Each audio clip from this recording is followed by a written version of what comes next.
Peggy 12.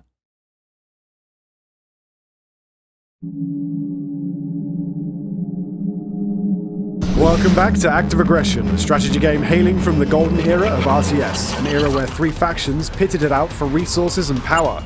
In this video, I'm going to introduce you to the US Army, one of three factions in Active Aggression, each with their own strengths and weaknesses. Set in the near future, the US Army is strung out by multiple deployments all over the world. Recurring defense budget cuts have led to equipment wear and cancellation of new weapon systems. Still, armed with the faithful Abrams tank, the US Army is a veteran dreadnought to be reckoned with. American bases are not as confined as the Chimera, nor as extended as the cartel bases, but they beat them both where sturdiness is concerned. Their refineries are amongst the cheapest to run in the world, and their tankers have the greatest capacity. However, they're unable to process more advanced rare earth elements.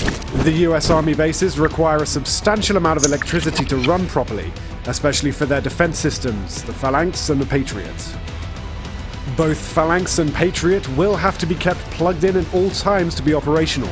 Should the enemy deprive them of their power source, those deadly weapon systems will be instantly neutralized, opening a deadly breach in your defenses. US Army survey teams drive a specially modified Humvee rigged with geological equipment to identify the procedurally generated resources on the map. They are fast and able to quickly cover vast areas and are armed with a heavy machine gun, which makes them capable of performing military scouting and engagement with enemy infantry. In its barracks, the US Army enjoys the largest selection of immediately available infantry units, cheap and well balanced. Riflemen, anti-tank, anti-air, and mortar teams are at your disposal.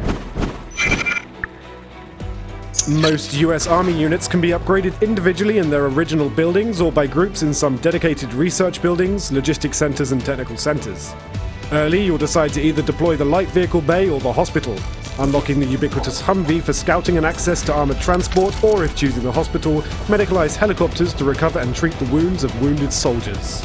US Army units are experienced in their given roles and once upgraded are generally considered the best in their field. The reverse side of the coin is that they are mostly limited to their intended role and prove a powerful force perhaps lacking in diversity.